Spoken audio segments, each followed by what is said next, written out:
네, 시작을 하도록 하겠습니다. 네, 네, 반갑습니다. 반갑습니다. 가습기, 안녕하세요. 안녕하세요. 네, 가습기 6기 가계부 습관 만들기 마인드셋 강의 및 OT를 진행하도록 하겠습니다.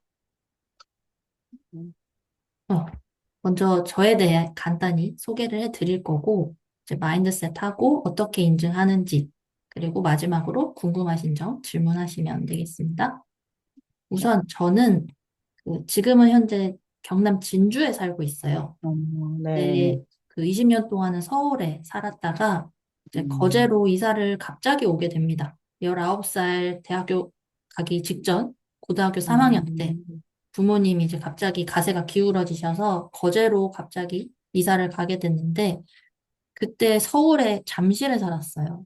그때 네, 집값이 이미 뭐 십몇 억을 하고 있을 때였고 내려올 때 거제 집값은 뭐 3억, 2억 정도 했어요. 지금은 음, 더 떨어졌지만 아무튼 그때 시세 차익을 생각했을 때 저는 아 이제 거제에 가면 굉장히 부유하게 살 수 있겠구나라고 생각을 했었는데 아니더라고요. 오히려 음, 더 부모님은 힘들게 일하시고 나아지는 게 없었어요. 그래서 아, 나도 거제로 대학교를 이제 진학을 하면서 장학금을 받고 부모님을 도와드리려는 마음으로 갔지만 뭔가 해결되는 게 없어서 아, 나는 대학 졸업하면 정신적으로라도 경제적으로라도 독립을 해야겠다라는 생각으로 4년을 열심히 살았었고요. 그렇게 이제 4년 동안 열심히 공부를 해서 이제 경남 진주에 있는 대학병원에 취업을 합니다. 제가 네, 간호사입니다. 네, 그렇게 응급실 간호사로 첫 취업을 했는데 첫 월급부터 그래서 열심히 어떻게 하면 월급을 관리해야 되는지 그때부터 가계부를 쓰기 시작했고 사실 음, 그때는 뭐 부수입이라던가 뭐 부업, 알바 이런 거에 대해서는 전혀 생각을 못 했어요. 그 몸이 일단 고되니까 다른 건 생각 못 음, 하고 그냥 월급을 받은 거 내에서 어떻게든 아끼고 제대로 잘 모아서 월급을 관리해서 이제 불려 나가야겠다라는 생각을 하게 되었고 그렇게 4년 차가 되었을 때 저는 현금 자산 3천만 원 플러스 금융 자산 이제 뭐 연금이랑 뭐 다른 펀드 ETF에 넣어둔 돈들 그대로 가지고 지금의 남편하고 결혼을 하게 되었어요. 근데 남편하고도 남편도 자수성가한 타입이라서 우리 같이 합심해서 우리 결혼은 1,000만 원 안으로 해결하자라고 합의를 했었고 그렇게 1,000만 원 안으로 결혼을 하기도 했고 또 그 저희가 처음에 빚을 두려워했었어요. 빚 내는 게 무서워서 그냥 그 병원 근처에 있는 구축, 30년 넘은 구축 아파트 전세로 첫 신혼집을 시작을 했는데 그때 당시 금리가 2.9%였어요. 전세 대출이. 음, 그런데 그것조차도 무서웠고, 아, 이거 빚을 어떻게든 갚아야겠다라는 생각 때문에 신혼 1년 6개월 만에 1억이라는 돈을 음, 상환을 하고, 그때부터는 이제 플러스 알파의 삶을 살겠구나라고 생각을 했었어요. 근데 이제 경제 공부를 하고 금융 공부를 하다 보니 레버리지를 잘 썼어야 됐다라는 생각을 했고, 빚을 음, 잘 활용해서 내 자산을 더 이렇게 투자를 해서 넓히는 그런 생각을 하다 보니 이게 조금 아쉬운 부분이기는 해요. 아무튼 그래도 그 당시에 이렇게 악착같이 열심히 모으고 아끼고 상환을 한 덕분에 지금의 제가 있었으니까 굉장히 후회는 없고요. 네, 그렇게 1년 6개월 지나고 제가 첫째 아이를 출산을 하게 돼요. 그러면서 이제 갑자기 외벌이가 되었고 그 소득이 줄어들면서 위기감이 오게 됩니다. 그리고 이제 연년생을 낳으면서 둘째까지 낳는 바람에 이제 아이 둘을 키우면서 병원에서 3교대를 하는 그런 직종으로는 더 이상 있을 수 없겠다 싶어서 그때부터 열심히 블로그도 쓰고 자기 개발하고 뭐 그 중고책 판매하는 사업도 하고 여러 가지 파이프라인을 만들기 시작했고 그렇게 하면서 외벌이였음에도 불구하고 1년에 4천만 원 저축을 하기도 했고요. 작년에는 저희 남편 육아휴직을 할 수 있는 기회가 와가지고 육아휴직도 하게 됐고 저 또한 이제 퇴사를 하게 되면서 무벌이였음에도 불구하고 1,300만 원이라는 돈을 더 추가로 저축을 했습니다. 작년에는. 그렇게 하면서 이제 가정경제 지킴이라는 타이틀을 제가 제 스스로 만들었어요. 저의 사명은 여러분들의 가정 경제를 지켜드리는 그런 사람이 되고 싶었고, 이제 둘째가 6개월 때부터 본격적으로 자기 개발을 하면서 나만 알고 싶은 첫 월급부터 돈 관리라는 책을 쓰면서 고정비 줄이는 거, 그리고 이제 그 사업자분들이나 그 월급쟁이 분들이 연말정산을 어떻게 하면 최적화시켜서 덜 쓰고 다 타먹을 수 있는지 그런 거에 대해 이제 좀 코칭을 해드릴 수 있게 되었고, 또 보험료를 워낙 많이 그 비중을 차지하다 보니까 보험료를 어떻게 하면 특약 같은 걸 삭제해드리는 걸 도와줄 수 있을까 하다가 제가 보험 설계사까지 작년에 취득하게 됩니다. 그러면서 이제 가습기라는 챌린지의 리더로서 여러분들하고 같이 가계부를 쓰고 있습니다. 네, 그래서 장황하지만 결국은 저는 계속 가계부라는 그 베이스 틀을 가지고 앞으로 계속 부자가 되고 싶은 꿈을 가지고 있는 사람이고요. 근데 부자라는 거 뭐 단순히 뭐 10억 부자, 100억 부자 저는 그런 거를 전혀 원하지는 않고요. 그냥 만나고 싶은 사람 만나고 자유롭게 내가 어떻게 시간을 활용해도 뭐 내 마음대로 쓸 수 있고 사고 싶은 걸 태그 안 보고 살 수 있는 그런 시간과 사람, 그리고 돈의 자유를 가진 사람이 되고 싶다라는 걸 가지고 있고, 그, 여러분들의 그 부자가 되고 싶은 되고 싶은 목표도 궁금합니다. 그래서 오늘 제가 그 공지에 올려드렸죠. 오늘 공지에 여러분들의 부자가 되고 싶은 목표, 이유가 무엇인지 한번 생각해서 그냥 진지하게 댓글 달아주시면 좋겠습니다. 그래서 저의 가계부를 써야 하는 이유에 대해 좀 더 구체적으로 생각을 해봤어요. 결국은 우리 가족이 행복했으면 좋겠다. 우리 가족이 돈 때문에 슬프지 않았으면 좋겠다. 우리 남편이 자수성가했다 했잖아요. 19살 때부터 이제 집에서 나와서, 19이 아니지. 고등학교 때부터 집 밖으로 나와서 혼자 돈을 벌어서 학비도 쓰고 생활비도 쓰고 막 그런 사람이었어요. 그런 이제 히스토리를 들으니까 너무 지금도 안타까워요. 지금은 또 우리 가정을 위해 열심히 일을 하는 분이기 때문에 조기 은퇴를 시켜서 같이 제 이름이 김은이라서 김은희 작가님의 남편 장항준 감독을 꿈꾸고 계십니다. 그래서 제2의 장항준 감독님을 만들어드리기 위해 저도 열심히 함께 돈을 벌고 있고, 그래서 같이, 저희는 꿈이 그거예요. 같이 그냥 빨리 은퇴하고, 그거, 예루살렘, 그 뭐죠? 순례하는 곳. 네, 거기를 가고 싶어요. 거기를 둘이 손잡고 꼭 빨리 건강할 때 다녀오고 싶고, 세계 해외여행을 자유롭게 돌아다니고 싶은 꿈이 있습니다. 그리고 이제 아이들이 하고 싶은 게 생기면 지금은 말고 지금은 아이들이 어려서 이거 하고 싶어 저거 하고 싶어 막 다 이야기를 하는데 저는 그걸 되게 단호하게 끊거든요. 뭐 먹고 싶은 것도 웬만하면 안 사주고 그런데 그거를 결국 지금 아끼는 이유는 진짜 실제로 아이들이 커서 진짜 하고 싶은 게 생겼을 때 뭐 유학을 가고 싶다거나 뭐 이 일을 하고 싶은데 자금이 없다거나 그럴 때 저는 아낌없이 전폭적으로 지원을 해주고 싶어서 지금은 조금 절제할 때라고 생각을 하고요.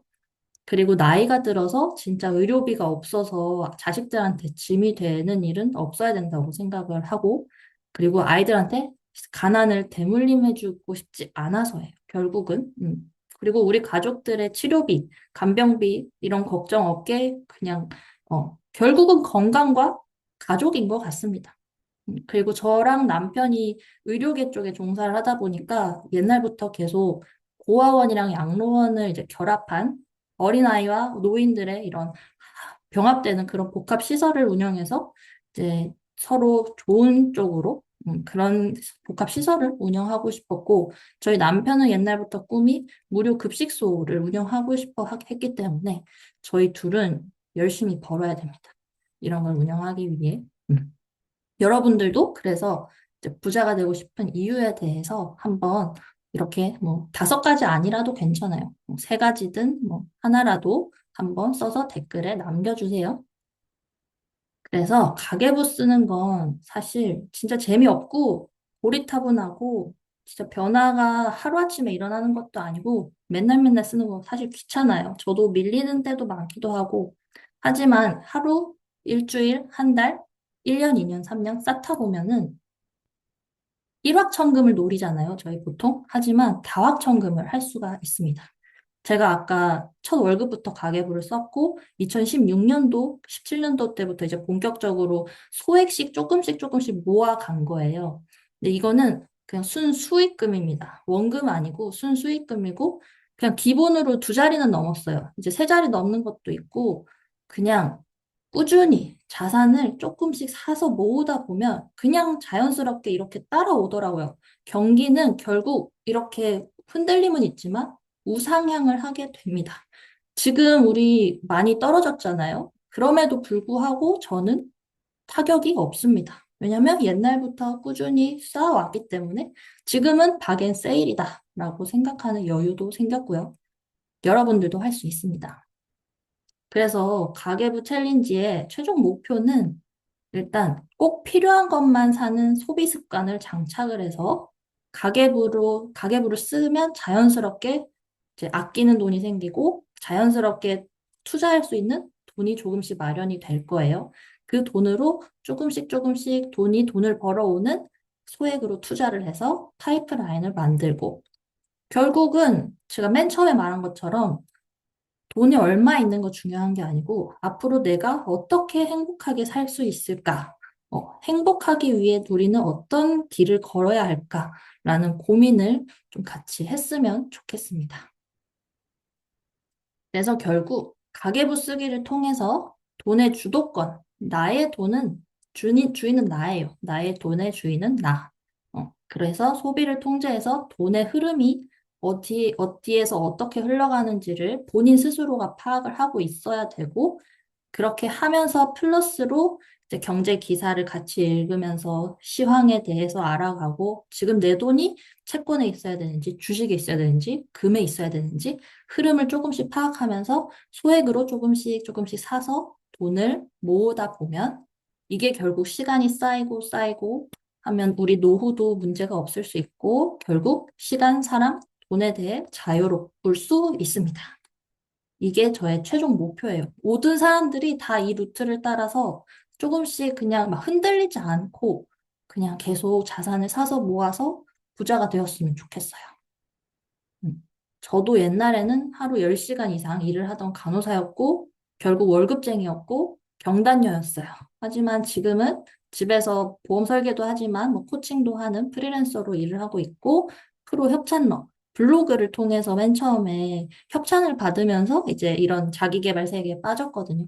그렇게 협찬도 받고 있고, 챌린지 리더로 또 활동을 하고 있고, 재테크 강사로서 네, 오프라인 강의도 하고 있고, 또 소액이든 지금 점점 투자 금액이 커지고 있지만 집에서 투자도 하고 있습니다. 결국 시초는 가계부였어요. 가계부로 제가 퇴사도 하게 되었고요. 시간이랑 사람, 경제적으로 자유도 얻었고요. 남편 또한 육아휴직을 시켜줄 수 있었습니다. 물론 셋째가 지금 임신 중이라서 제가 그래서 남편이 다시 복직을 했습니다. 저희는 또 더 많은 돈이 필요하게 되었으니까요. 아무튼 그렇습니다. 그래서 지출을 통제하는 방법을 이제 배우실 거예요. 결국 뭐 다른 거 없어요. 심리를 통제하는 게 제일 큽니다. 쓰고 싶은 거 다 쓰고, 사고 싶은 거 다 사고, 하고 싶은 거 다 하고, 남들 하려는 거 다 하다 보면 경제적 자유 이룰 수 있을까요? 최진영님? 안 되겠죠. 네. 네, 없습니다. 그러니까 네. 물론 다 하라는 건 지금 당장 다 하지 말라는 건 아니에요. 하지만 좀 미루자 이거죠. 우리는 음, 지금 당장의 목표가 우리 가족과 사람들의 행복을 위한 거니까. 그래서 오늘부터는 남들과 비교 음, 금지입니다. 어제 나하고만 비교하세요. 어제 나보다 조금씩만 더 나아지는 하루하루를 쌓다 보면 분명 이제 어제 나하고 비교했기 때문에 자존감은 올라갈 거예요. 그리고 남들하고의 시선을 신경을 안 쓰게 될 겁니다. 저는 명품 백도 없고요. 뭐 명품 차도 없고요. 뭐 집도 뭐 그렇게 잘 나가는 거 아니에요. 하지만 아무도 남 부러워하지 않는 삶을 살고 있다고 그냥 저 스스로는 자부하고 살고 있어요. 비교하지 않으면 행복합니다. 그래서 오늘부터 돈 쓰는 기준에 대해서도 다시 한번 생각을 해보셨으면 좋겠어요. 저는 그 맨 처음에 남편하고 고정비 줄이고 통장 합칠 때 이 말을 계속 물어봤어요. 여보, 이거 없으면 죽어? 이거 끊으면 안 되겠어? 없으면 죽을까? 이거? 이런 식으로 계속 우리의 삶에 직결돼서 생각을 했어요. 음, 죽을 만큼 이게 필요할까? 음. 이걸 계속 want, must, need 중에서 중간에 must, 꼭 필요한 것만 놔두고 불필요한 소비는 일단 다 삭제를 하는 경험을 해보시는 것도 진짜 추천드려요. 그러니까 불필요한 게 생각보다 많아요. 그래서 저희는 딱히 구독하는 것도 없고요. 유튜브 광고? 음. 광고 듣는 거 그건 사실 저희 남편은 야매로 어떻게 해서 광고 아, 없이 듣는데 네. 저는 그냥 유튜브를 사실 잘 안 보기도 하지만 뭐 광고가 있으면 5초 뒤에 뛰어넘거나 광고 봅니다. 그분들도 돈을 벌어먹고 음, 살아야 되니까. 아무튼 그렇고 그래서 부자가 되어야 하는 이유, 확고한 목표, 아까 계속 생각해 보라고 하신 거에 대해서 좀 계속 되뇌이시고 심테크, 심리적으로 내가 이거를 흔들리지 않고 꾸준히 유지를 할 수 있는 그런 마음을 음, 장착하시면 좋겠습니다. 일단 제일 베이스는 나를 믿으셔야 돼요. 스스로를 믿고 나 할 수 있어. 아, 오늘 좀 힘들고 피곤한데 그냥 가계부 쓰지 말까? 그런 건 그냥 접어두시고 그냥 일단 나는 한다. 나는 하는 음, 사람이다. 나는 부자 될 거다. 이렇게 확고하게 마음을 가지고 가셨으면 좋겠습니다. 가계부 쓰기 전에 꼭 해야 할 세 가지입니다. 이거는 제가 미션을 미리 드렸었죠. 이거에 네. 대해서 좀 더 상세하게 알려드릴게요. 먼저 자산 현황표에 자산이랑 빚이랑 순자산을 써보라고 했잖아요. 여기에 보면 자산에 진짜 비상금 통장부터 그냥 모든 나의 통장 잔고를 다 쓴다고 생각을 하면 돼요. 그러면 요게 가계부의 기초 자료가 될 수 있습니다. 빚도 그렇고요. 그리고 이 자산에서 빚을 뺀 순자산을 파악함으로써 현재 우리가 얼마를 가지고 있고 앞으로 우리가 어떻게 만들어야겠다. 뭐 마이너스라면 제로를 먼저 만들어야겠고 제로라면 목돈으로 뭐 2천, 3천 이렇게 필요한 금액을 만들 수 있으니까요. 그래서 여기 보면 저도 뭐 아파트부터 뭐 주식이든 뭐 보증금이든 그냥 뭐 연금이든 연금 또한 여기 넣어 보셔야 돼요. 연금의 앞으로 지금까지 얼마가 축적이 되어 있고 얼마를 내가 다음에 받을 수 있는지까지 이런 거를 싹 다 넣으시고 비상금 저희는 그 저금통에 있는 동전 개수까지 다 넣어 봤어요. 어, 그렇게 해야 실제로 우리의 진짜 자산이 얼마인지를 다 나올 수 있으니까요. 이거랑 표가 살짝 다르긴 한데 여기에는 현재 내가 진짜로 투자한 진짜 내 돈이 들어간 금액을 쓰면 되고 옆에는 현재 시세, 현재 아파트를 내가 만약에 4억이라는 돈을 넣어서 이제 투자를 했는데 현재 시세가 뭐 6억 5천이다. 그러면은 여기엔 4억 얼마 쓰고 시세는 6억. 지금 당장 현금화했을 때 금액을 써주시면 되고 주식도 마찬가지. 원금이 지금 뭐 100만 원인데 시세가 지금 뭐 마이너스 80만 원이다. 그러면은 여기에 그 뭐 20만 원, 그러니까 현재 시세, 현재 현금으로 이렇게 판다면 당장 얼마인지 그 시세를 써주시면 돼요. 근데 이 음, 시세는 결국 팔아야 되고 실제로 현금화해야 내 돈이 되는 거잖아요. 그래서 네. 저는 그냥 이 금액을 합계로 해서 일단 지금 당장 내가 순수 투입한 비용이 얼마인지 이걸로 자산을 계산을 합니다. 음, 이거 시세는 계속 변동이 되니까 일단 투자를 얼마 했느냐, 내 순자산이 얼마인지 이 합계를 보시면 되고 그 빚도 마찬가지예요. 잘 쓰셨던데 그래서 네. 잔액이 얼마인지 그래서 월 음, 얼마 내고 있는지 만기가 언제인지 이율이 얼마인지 이런 걸 쫙 쓰다 보면 빚도 많이 가지고 계신 분들은 이제 어느 정도 우선순위가 잡히실 거예요.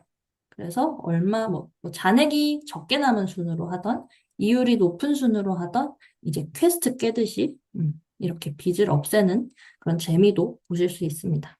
이렇게 결국 이렇게 하면 이제 최종 순자산이 나올 거고 이제 만약에 뭐 1,000만 원이다 하면은 우리는 뭐 목표 금액을 뭐 부수입으로 뭐 저는 이거였어요. 부수입으로 50만 원을 만들어서 연금 펀드는 내 거는 내가 납입하자. 뭐 이런 거였고. 올해 올해 저희는 순수입이 한 3억 뭐 몇천이었어가지고 우와. 입주할 때 3억 대출 받으려면 5천만 원이 모자랐어요. 그래서 네. 5천만 원을 모아서 입주할 때 3억만 대출 받자. 이런 식으로 음, 우리의 가정의 자산 목표를 세울 수 있습니다. 두 번째로 수입 지출 목록표. 고정비를 파악하고 이제 수입 지출 작성하셨던 것처럼 패턴을 보고 이제 고정비를 제대로 세팅을 하고 어디서 어떻게 줄여야 할지 대책을 마련하는 부분인데요. 이렇게 그 월 수입에 남편 급여, 뭐 우리 급여, 뭐 어디 어디 돈 나오는데 쫙 써보고 여기에 월 수입을 쓰고 이제 뭐 주담대 이자든 뭐 경조사든 뭐 등등등 모든 고정비를 싹 써봐요. 그러면 여기 밑에 보면 월 수입에서 그 월 고정비를 빼면 월 저축 가능 금액이 나오거든요. 이거를 파악을 하셔야 돼요. 이게 마이너스라면 어떻게든 수입을 올리던 고정비를 줄이던 0을 만들어야겠죠. 제로 베이스를 최소한. 음, 그래서 이거를 보고 저희가 코칭이 들어갈 겁니다. 어디서 어떻게 줄여야 되고 어디를 늘려야 되고 할지. 네. 그거는 이따가 같이 보고. 다음으로는 연간 행사 예상표입니다. 매년 필요 경비는 똑같아요. 명절 똑같이 찾아오고 생일은 똑같이 찾아오는데 항상 예산이 없어서 어디다 돈을 끌어 써야 될지 몰라서 고민을 해요. 이렇게 연간 행사표를 미리 짜 놓게 되면 이제 좀 더 여유가 생기신다면 1년치 연간 행사비를 미리 땡겨가지고 미리 만들어 놓은 시장이네. 비상금으로. 그러면 매월 매년 생활비에 타격이 없을 정도로 챙겨줄 수 있고 미래를 예측 가능하고 예산을 미리 세워놨기 때문에 막 흔들릴 필요 없어요. 이거를 맨 처음에 세팅할 때 남편하고 상의를 해야 됩니다. 우리 생일 음, 때는 얼마만 쓰자. 양가 용돈은 얼마만 하자. 뭐, 그 축의금은 뭐, 친한 친구는 뭐, 그냥 일반인은 뭐, 5만 원, 뭐, 이런 식으로 가족한테는 뭐, 출산 때는 얼마, 이런 거를 좀 한 번에 쫙 써서 챙겨 놓는 거예요. 그리고 1년에 매년 돌아오는 세금 같은 것도 작년 걸 먼저 띠까봐서 계속 똑같이 뭐 재산세든 보험료든 이런 거를 다 미리 넣어놓고 1년 동안 우리는 어느 정도가 필요하겠구나. 이거는 벌어도 무조건 써야 되는 돈이니까 이거는 무조건 어디서든 빼와야 돼요. 음. 음, 여기 옆에 보면 표에 이 돈을 어디서 땡겨올 건지를 미리 써놨거든요. 네. 우리 뭐 그 상여금도 받지만 명절 보너스도 받고 그런 걸로 어디서는 충당이 가능하지만 그런 것들로 안 될 수가 있어요. 축의금 같은 경우나 뭐 휴가 비용 같은 거는 그래도 최소한 미리 어디선가 만들어 놔야 돼요. 그거를 비상금을 마련을 해 놔야 되기 때문에 그 돈은 어디서 가져올까 계속 생각을 해 보셔야 됩니다. 또 아이 방학 때 생각보다 돈이 많이 나가잖아요. 이런 것도 네. 예산을 잘 세우고 음, 생각을 해서 돈을 써야 된다. 이제 다음으로 우리 카페 인증하는 방법인데요. 제가 카페를 직접 운영을 할 여력은 없어서 이렇게 울산 다자녀 맘카페라는 곳에서 저를 이제 받아주셔가지고 이렇게 게시판 하나를 얻었습니다. 여기에다가 이제 올려주실 건데 제가 맨날 맨날 오전 한 6시에서 6시 반쯤 그 카페에 글을 올려놓을 거예요. 그러면 여기 아래쪽인가 보면 여기 답글이라고 있습니다. 댓글 말고 음, 답글이라는 걸 누르면 새 글 창이 열리는데 거기에 이제 가계부하고 감사일기랑 요거 인증을 해주시면 돼요. 누르면. 네. 어떻게 하냐면 가계부 올리고 이제 감사일기는 뭐 선택이긴 한데 써주시면 좋아요. 감사일기 하나 쓰고 오늘 했던 소비에 대해 피드백을 남겨주시면 돼요. 오늘 뭐 만약에 뭐 아이가 갑자기 편의점에 가서 뭘 사달래요. 그래서 어쩔 수 없이 사줬어. 그걸 일단 쓰면 근데 오늘 사실 이거는 필요한 소비가 아니었잖아요. 네. 그래서 다음에는 집에서 간식 하나를 미리 챙겨서 아이한테 이걸로 대처를 하자. 뭐 이런 식으로 다음에는 이 지출은 하지 말아야겠다. 뭐 이런 피드백 같은 경우, 그런 거로 괜찮으신 것 같고. 그리고 매주 일요일마다는 이제 주간 결산을 할 거예요. 주간 결산은 그 가계부 가지고 계시죠? 네. 가계부 제일 끝쪽에 보면 그 결산하는 란이 있어서 거기에 이제 식비 카테고리, 뭐 교통 카테고리, 뭐, 본인이 그 카테고리는 직접 만들어야 되는데 편한 대로 최대한 간략하게 간소하게 만드는 게 좋아요. 그거는 뭐 이제 차차 같이 해보면 좋을 것 같고 그리고 이제 매일매일 그 경제 기사를 올려드릴 건데, 그때 한 주 동안에 가장 기억에 남는 기사 하나만 뭐 따로 뭐 기사를 올릴 필요는 없어요. 그러니까 이런 기사가 있었는데 기억에 남았어요. 라고 한 줄 정도 남겨주시면 되고, 그리고 이번 주 동안에 한 주 동안 내가 이거 네. 하나는 잘했다. 뭐, 가계부를 음, 매일 썼다. 뭐, 이런 잘한 점도 당연히 잘한 점이고, 이번 주에 뭐, 집밥을 뭐, 3번 해 먹었다. 라던가, 뭐, 음, 등등등 본인에게 칭찬해 줄 거 하나 쓰고, 개선할 음, 점은 본인이 다음 주에는 뭐 좀 어떤 걸 더 해야겠다. 집밥을 음, 뭐 한 번만 더 늘려 먹어야겠다. 외식을 3번이나 했는데 2번으로 줄여야겠다. 라던가. 음, 그리고 행동할 점은 이제 다음 주에 진짜로 액션을 취할 거. 다음 주에는 아이들 하원 시간에 뭐 간식 하나 챙겨가기. 이런 식으로 이렇게 한 가지씩만 이제 개선을 해 가면 일주일에 하나씩이고 한 달이면 4번의 이런 칭찬과 개선점과 행동할 점이 변경될 거라서 조금씩 바뀌어 나가실 걸 믿습니다. 예. 네. 당장의 큰 변화는 저도 기대 안 하지만 여러분들도 기대를 안 하시는 게 좋아요.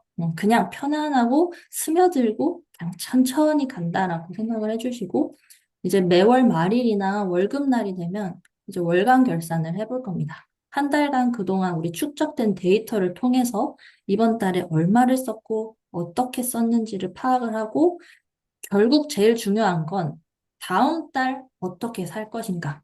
이번 달 데이터로 다음 달 예산을 짜면서 제 계획을 수정을 해 나갈 거예요. 맨 처음에 가계부를 쓸 때는 생활비가 얼마 나가는지를 사실 모르잖아요. 일단 이번 달은 내 가계부, 나의 생활비가 어느 정도인지 파악을 하고 다음 달에는 이제 조금씩 변화를 주는 쪽으로 가시면 될 것 같아요. 그렇게 해서 이번 달에 잘한 점, 개선할 점, 행동할 점 하나씩 또 써보시고, 다음 달 예산을 또 한번 세워보는 거. 이렇게 하면 한 달이 끝이 날 겁니다. 아까 말한 감사 얘기는 자존감을 올리기 위함이에요. 그러니까 나에 대한 칭찬을 해야 돼요. 뭐, 우리 남편이 있어서 감사하다, 뭐, 하느님 감사합니다, 이런 거 말고, 나 오늘 잘했어. 나 오늘 이거 하나는 해냈기 때문에 잘했다라는 거. 이런 성취감을 주면서, 그러니까 육아맘들이 자존감이 낮잖아요. 제가 그랬어요. 우울증이 오고 너무 힘들었는데, 감사 얘기하고 칭찬하고 거울 보고 웃고, 이런 행동을 하나씩 하다 보니까 스스로에 대해서 좀 자신감을 찾게 돼서 감사 얘기는 같이 썼으면 좋겠고요. 음, 음. 그리고 경제 기사는 매일매일 아침마다 올려드릴 거예요. 그래서 그냥 넘기지 마시고 헤드라인이라도 제목만이라도 한 번씩 쭉 훑어보시고 눈에 딱 하나 들어오는 기사 하나를 정해서 그거는 이제 한번 제대로 정독을 해보시고 이제 고른 이유 왜 이게 눈에 띄었을까? 이유에 대해 말해주시고 그냥 느낀 점에 대해서 단톡방에 그냥 바로 전 이거 골랐고 이렇게 이런 것 때문에 골랐고 이랬습니다. 뭐 배운 게 이겁니다. 뭐 이런 거 알려주시면 됩니다. 그리고 짝지 제도가 있습니다. 요거 제가 파일을 노션에 올려놨는데 여긴 안 가져왔네요. 그 짝지 제도라고 해서 이제 본인의 짝꿍한테 음, 댓글로 남겨주시면 돼요. 오늘 잘 사셨네요. 갓생 사셨네요. 뭐 이렇게 여러분도 힘내세요. 뭐 이런 강제성을 부여하고 서로에게 책임감을 부여하기 위해고요. 소속감을 더 강화시켜드리고 또 이제 좀 같이 가자는 의미로 함께하는 시스템을 만들어 보고자 함께 짝지 제도를 한번 넣어봤습니다. 그리고 보증금 제도는 강제성을 부여하려는 것도 있지만 사실 돈 관리는 제가 너 이렇게 하세요. 이렇게 해드릴 수 있는 건 한계가 있어요. 결국 끝까지 평생 가져야 하는 시스템이기 때문에 스스로가 꾸준히 해야 되고 이건 결국 자기 관리 영역이라고 하기 때문에 음, 일단 이거는 본인의 일이다. 그래서 이제 강제성을 부여하기 위함일 뿐이지 크게 뭐 의미는 없다. 그래서 하루라도 그 안 하시면 보증금 제도는 없어집니다. 근데 또 그런 것 때문에 하루 빼먹었는데 에이씨 포기하거나 그러지 마시고 그냥 네. 끝까지 가세요. 어차피 다 돌려드릴 거예요. 뭐 기프티콘이든 뭐든 다 돌려드릴 거기 때문에 끝까지 포기하지 마셨으면 좋겠어요. 네. 그리고 1주차 미션으로는 우리 자산 현황표, 고정비 재점검하고 연간 행사표 점검하고 그리고 매일매일 가계부 쓰고 음, 이렇게 돈의 흐름을 먼저 지금 현재 우리 집의 상황을 파악하는 게 이번 주 미션이고요.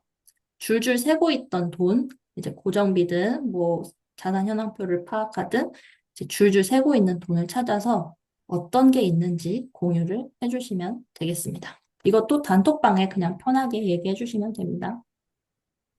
지루한 것을 매일 꾸준히 하는 사람이 제일 무서운 사람이라고 합니다. 그걸 우리는 해낼 거고요. 우리는 바로 그 가계부라는 걸 매일매일 지루한 걸 꾸준히 해낼 거예요.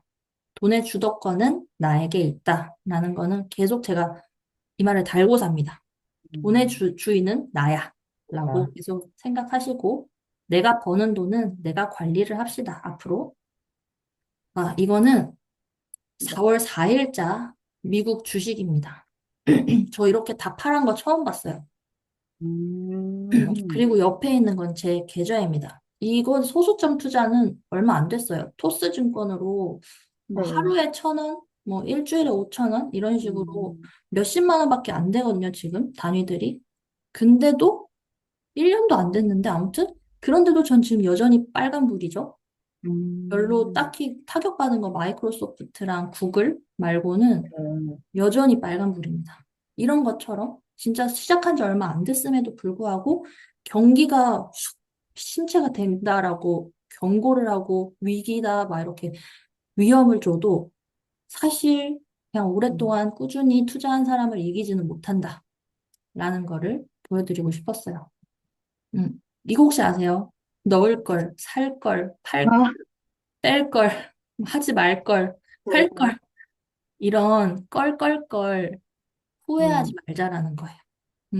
저도 금 살 걸, 집 살 걸, 음, 후회를 많이 하지만 결국 이건 다 지나간 과거고 후회만 남으니까 더 이상 껄무새는 하지 말고 소액이라도 꾸준히 자산을 사서 모으자. 이걸 알려드리고 싶었어요. 또 라면 또한 있습니다.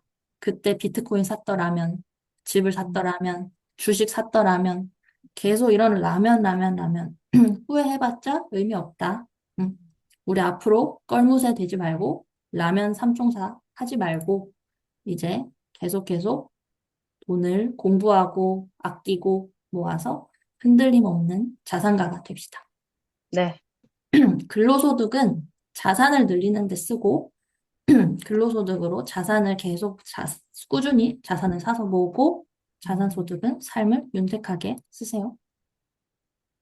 네, 오늘 강의는 여기까지고 Q&A 시간입니다. 혹시 질문 있으시면 해주세요. 세련이.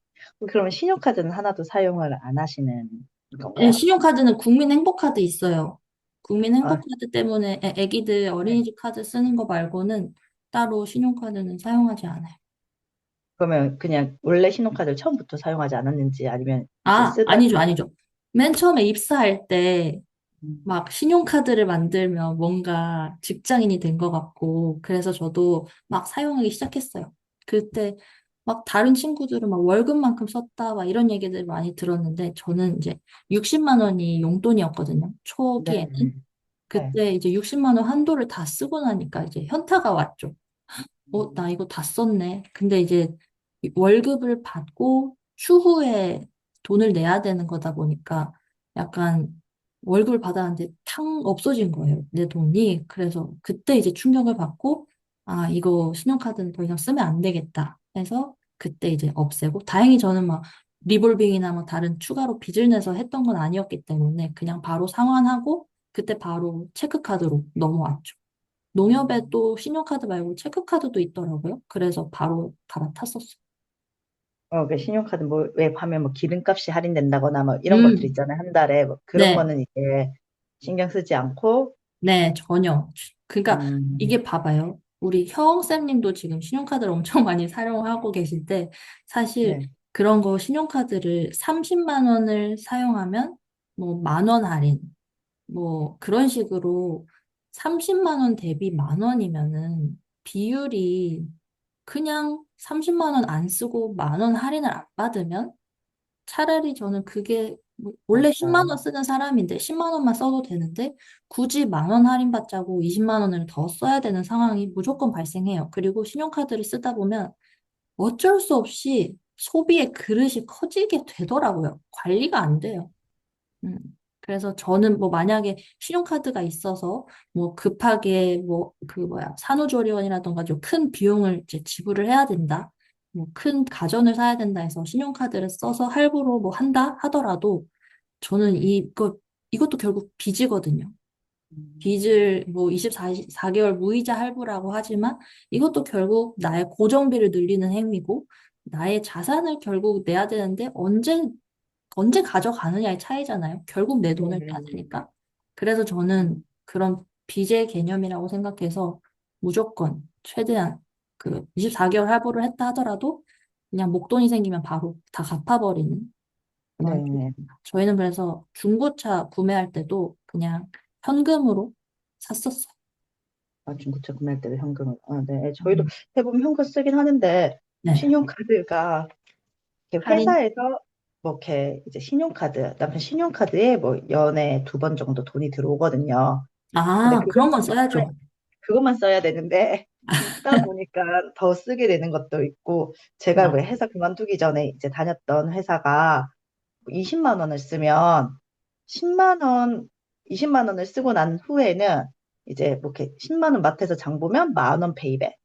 음, 그 다음에 뭐 이렇게 주유 100원 할인, 리터당 100원 할인. 이렇게 음. 되니까 20만 원만 쓰면 된다는 생각에 하는데 그것도 하면 안 되겠죠. 연회비가 10만 원을 내면서 하는 거니까 안 아, 되는 연회비 거겠죠. 내는 건 내 정말 싫어. 그전에는 회사에서 내줬었는데 제가 이제 퇴사를 하면서 제가 아, 내야지만 이 그, 카드가 유지가 되는 거거든요. 없애는 게 맞겠죠. 네, 연회비가 10만 원씩이나 하는데 할인 혜택은 네. 그렇게 큰 것 같지 않은 느낌이에요. 리터당 100원을 할인받아서 10만 원을 채우려면 그게 얼마가 필요할까? 이것도 생각을 해보죠. 음, 10만 원보다 훨씬 더 많은 금액이 필요하다. 네. 음. 그리고 뭐지?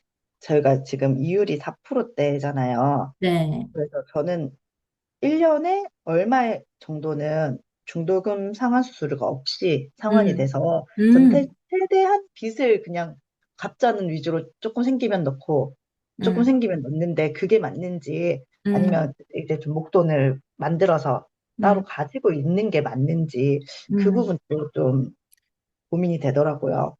사실 이것도 그 비율을 어떻게 조정하느냐에 따라서 중요할 것 같아요. 그러니까 사실 4%보다 더 큰 수익을 낼 수 있다면 저는 목돈 마련에 더 치중을 두라고 하는데 사실 지금 금리가 2%대고 더 지금 줄일 거라고 난리인 상황에서 4% 이상의 수익을 낼 수 있는 게 있을까?